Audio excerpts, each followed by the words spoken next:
सभी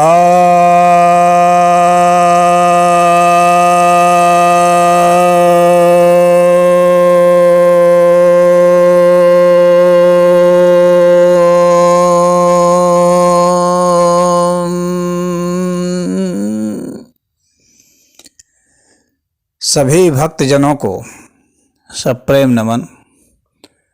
भक्तों, आज मैं आपके समक्ष महर्षि पतंजलि द्वारा रचित लोकप्रिय योग के ग्रंथ योग सूत्र के प्रथम अध्याय, जिसे समाधिपाद भी कहते हैं, के अंतिम सूत्र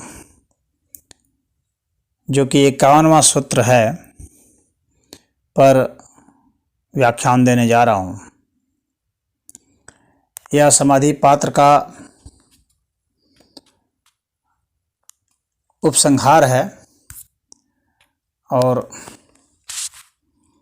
सबसे महत्वपूर्ण सूत्र है।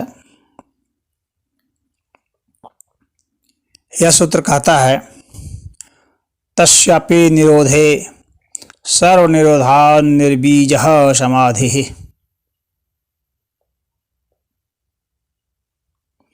अर्थात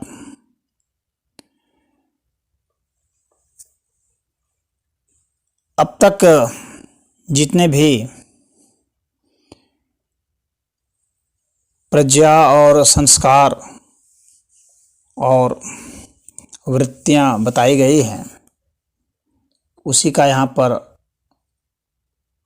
शब्द पद आया है, तस्यापि।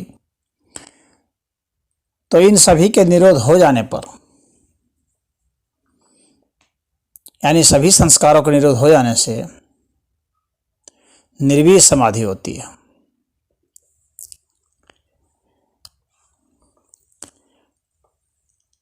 अब यहाँ पर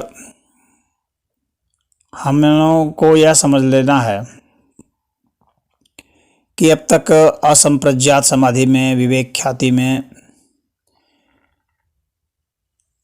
जो भी वृत्तियों का निर्माण हुआ था संस्कार के रूप में, तो उन सभी वृत्ति प्रवाहों का और संस्कार प्रवाहों का, इन सब का ही निरोध हो जाना चाहिए। तब जाकर के निर्बीज समाधि होगी। निर्बीज अर्थात अब बीज नहीं रह गया जिसमें, यानी पुनः उसको वापस गिरने का, पुनः इस संसार के जन्म मरण के चक्कर में पड़ने का, दुख वेदना में पड़ने का बीज नहीं रह गया। अब उसमें संस्कार नहीं बनेंगे। तो जो संस्कार थे वे तो नष्ट हो ही गए, अब नए संस्कार नहीं बनेंगे।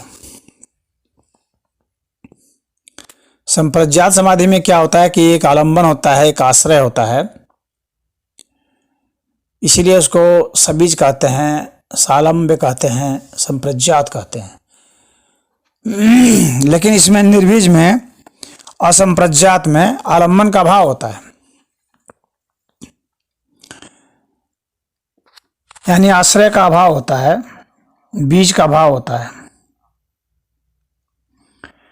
तो यहाँ जो निरोध है, ये जो ऋतंभरा प्रज्ञा जो इसके पिछले सूत्रों में बताया गया था, तो यह ऋतंभरा प्रज्ञा और उससे उपजे हुए जो संस्कार थे, जो कि निरोध कर रहे थे, यानी निरोध करने का जो संस्कार है, तो जो वृत्ति हमारे निरोध कर रहे थे सभी वृत्तियों की, उस वृत्ति का भी निरोध होना चाहिए। यह बहुत सूक्ष्म शब्द है, तर्क है, इसको समझना जरूरी है। यानी एक तो हमारी जितनी वृत्तियां हैं उसका निरोध करेंगे, लेकिन जो निरोध कर रहा था, आखिर कोई वृत्ति ही थी जो निरोध कर रही थी। अब जो निरोध करने वाली वृत्ति है, उस वृत्ति का भी निरोध हो जाना चाहिए, तब जाकर के वह निर्बीज होगा, अन्यथा उसमें बीज रह जाएगा।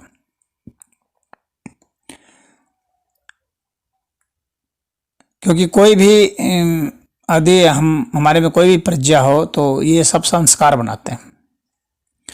तो ये जब सर्ववृत्ति निरोध हो जाएगा, सभी वृत्तियों का जब निरोध हो जाएगा, तो यह अवस्था आएगी। और इसमें स्मृतियों का भी निरोध हो जाता है, क्योंकि स्मृति भी एक वृत्ति है, उसका भी एक संस्कार है। तो जब स्मृतियों का निरोध हो जाता है तो फिर याद नहीं रह सकता, यानी कोई चीज याद नहीं रहती है। तो अब प्रश्न उठता है कि तो फिर प्रमाण कैसे होगा, तो सिद्ध कैसे होगा कि जब चीज याद नहीं है तो फिर यह कैसे पता है कि वहां निरोध हो गया। तो यह प्रत्यक्ष प्रमाण वहां पर नहीं हो पाता है, क्योंकि स्मृति नहीं बनती।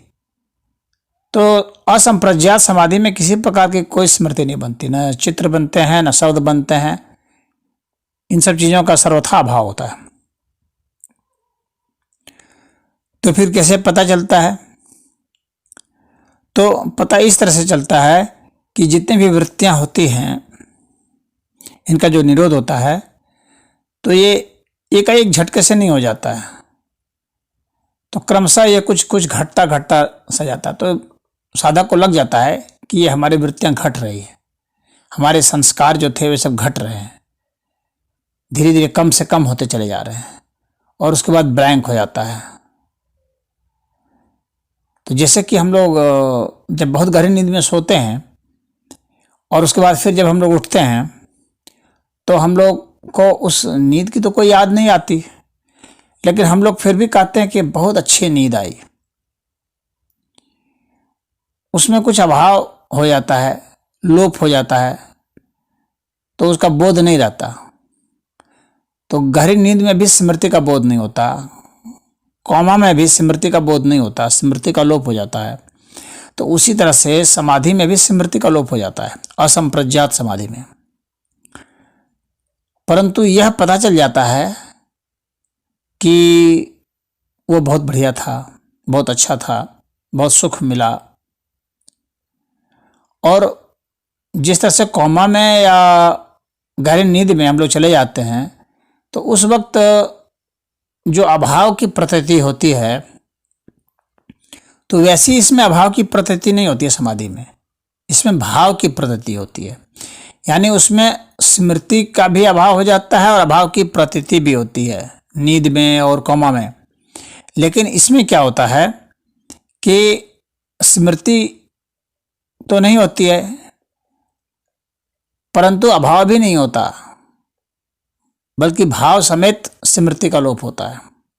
यानी भाव तो होता है, पता चलता है भाव है, यानी कुछ है वहां पर, तो होने की स्थिति का बोध होता है, वो बेहोशी की अवस्था नहीं है। तो ये तुरीय अवस्था है। तो अब इसमें क्या होती है बात, ये समझिए कि एक इसमें अवस्था होती है कि एक जो है स्थिति होती है।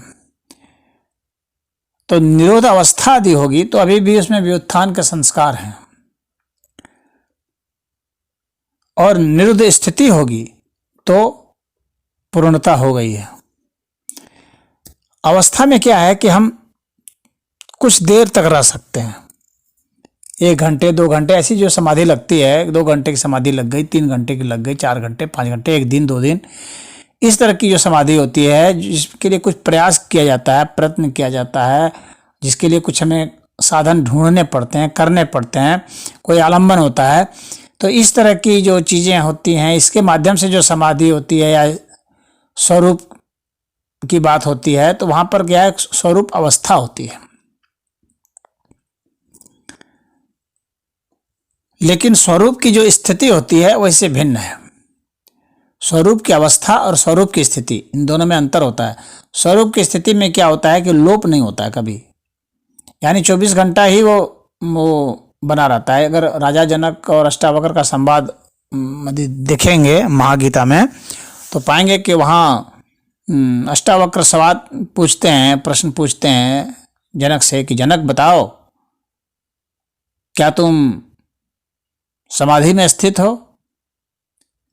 तो जनक कहते हैं नहीं गुरुदेव, मैं तो समाधि रहित स्थित हूं। तो स्थिति इसे ही कहते हैं। तो स्वरूप स्थिति का मतलब हो गया कि अपने स्वरूप में वह स्थित है, परमात्मा में वह स्थित है, आत्मा में वह स्थित है, और अब जब वह स्थित है तो और सदैव के लिए स्थित हो गया। अब उसका लोप नहीं हो रहा है, यानी वो खा रहा है, पी रहा है, कोई भी कार्य कर रहा है, तो उस वक्त भी वह स्थिति है। जबकि स्वरूप अवस्था में क्या होता है कि जितने समय तक वो करता है उतने ही समय तक रहता है, फिर उसकी समाधि टूट जाती है, फिर वो एक सामान्य सी अवस्था में आ जाता है। लेकिन इसका मतलब हो गया कि वो आरोहण तो कर पाता है, वहां तक पहुंच तो जाता है, लेकिन वहां अस्थायी रूप से टिक नहीं पाता, वहां काल का बाध आ जाता है, काल की सीमा आ जाती है। तो ऐसे लोग क्या करते हैं कि वहां जाते हैं, आनंद भी भोगते हैं, ऐसे लोगों को आनंद भी आता है, परंतु वे वहां पर पहुंच सकते हैं और बहुत हद तक, बहुत दिनों तक रह भी सकते हैं। और ऐसे लोग फिर समाज में आकर के कार्य भी करते हैं, अच्छे कार्य करते हैं। तो यहाँ जो गुण है वो पूर्ण रूप से लय नहीं हुआ है। गुण तो हर समय परिणाम देता है, तो यहाँ गुण जो है अपने स्वरूप स्थिति में लय नहीं हो पाया, इसीलिए यह शुद्ध और मुक्त नहीं है। तो इस तरह की जो चित्त की वृत्ति है, अभी चित्त जो है पूर्ण रूप से शुद्ध नहीं हो पाया, तो असंप्रज्ञात समाधि जो है वहीं पर वह शुद्ध हो पाता है। तो यह जब स्वाभाविक रूप से हो जाए, यह जो चित्त का परिणाम, एक चित्त का तो बाहर का परिणाम होता है और एक भीतर का परिणाम होता है। तो ये अंदर का परिणाम, बाहर का परिणाम में तो प्रकृति से क्रिया प्रतिक्रिया करेगा, भीतर का परिणाम में वह चित्त जो है, जो सूक्ष्म प्रकृति है, उसे प्रतिक्रिया करते हुए और अपने शुद्ध चित्त में प्रवेश हो जाता है, सत्व में प्रवेश हो जाता है उसका। तो वह जो स्वरूप स्थिति होती है, जो आंतरिक होती है, तो वहाँ पर चैतन्यता होती है, चित्त निर्मल हो जाता है। तो असंप्रज्ञात समाधि में वृत्तियों को भी रोक दिया जाता है, वृत्तियाँ समाप्त हो जाती हैं और संस्कार भी समाप्त हो जाते हैं, अवस्था भी समाप्त हो जाती है, स्थिति में प्रवेश हो जाता है। तो स्थिति में प्रवेश हो जाने के बाद अब यह एक प्रश्न चिन्ह उठता है कि क्या इस सत्वचित्त में जो स्थित है, क्या वह कार्य करेगा या नहीं करेगा, क्या उसकी यह स्थिति बदल सकती है या नहीं बदल सकती है। तो जब स्वाभाविक स्थिति होगी तो उसके बदलने का कोई मतलब नहीं है। तो यदि वो भोग करता है, यदि वो उतर करके आता है नीचे की जमीन पर, यानी सामान्य आदमी जैसा ही वो जब व्यवहार करता है, काम करता है, तो क्या उसकी स्थिति स्वरूप स्थिति है या नहीं है, एक प्रश्न यहाँ उठता है। तो यहाँ पर इसका उत्तर यह है कि वह भोग काल के समय भी स्वरूप स्थिति में है। यदि उसके सारे भोग के कर्म जो है क्षीण हो गए हैं, तब भी वह जब भोग में उतरता है तो वह स्वरूप स्थिति को अपने नहीं खोता है, वह स्वरूप स्थिति उसकी बरकरार रहती है। वह कुछ जो है वह कोशमयी अवस्था में आ सकता है, वह प्राकृतिक अवस्था में कुछ आता है, परंतु अपने स्वरूप स्थिति में होते हुए आता है। स्वरूप स्थिति का त्याग का संभव ही नहीं है फिर। तो इसलिए यहां पर यह समझ लेने की जरूरत है कि स्वरूप स्थिति अस्थायी चीज हो गई और स्वरूप अवस्था अस्थायी हो गई। और कर्म तो व्यक्ति करेगा, दुनिया के कल्याण के लिए, समाज के कल्याण के लिए वो कर्म करेगा, निष्काम भाव से कर्म करेगा, जैसा कि भगवान कृष्ण ने गीता में भी कहा है कि निष्काम भाव से वह कर्म करेगा। यहाँ पर तो अब जो प्राणी मात्र के कल्याण के लिए ईश्वर के निमित्त होकर कर्म करते हैं, वे चाहें तो अपने उस गुण को, जिस गुण के माध्यम से वे कर्म करते हैं, वे चाहें तो उस गुण को भी लीन कर सकते हैं, तो वह कैवल्य की स्थिति हो जाएगी। फिर उसको समाज में काम करने ना करने से कोई मतलब नहीं है, वो अपने में स्थित हो जाता है। और वैसे लोग चाहें तो फिर से अवतार ले सकते हैं, जिसको कि गीता में स्थित प्रज्ञ भी कहा गया है, ऐसे को समाधि स्थित कहा गया है। तो वे अवतार ले सकते हैं और उस काम को कर सकते हैं। तो यहाँ मुक्ति भी दो तरह से होती है, जैसे विदेह मुक्ति और जीवन मुक्ति। तो जीवन मुक्ति वाले जो योगी हैं, जिनके अभी गुण अपने कारण में लीन नहीं हुए हैं, तो वे समाज के काम करते रहते हैं,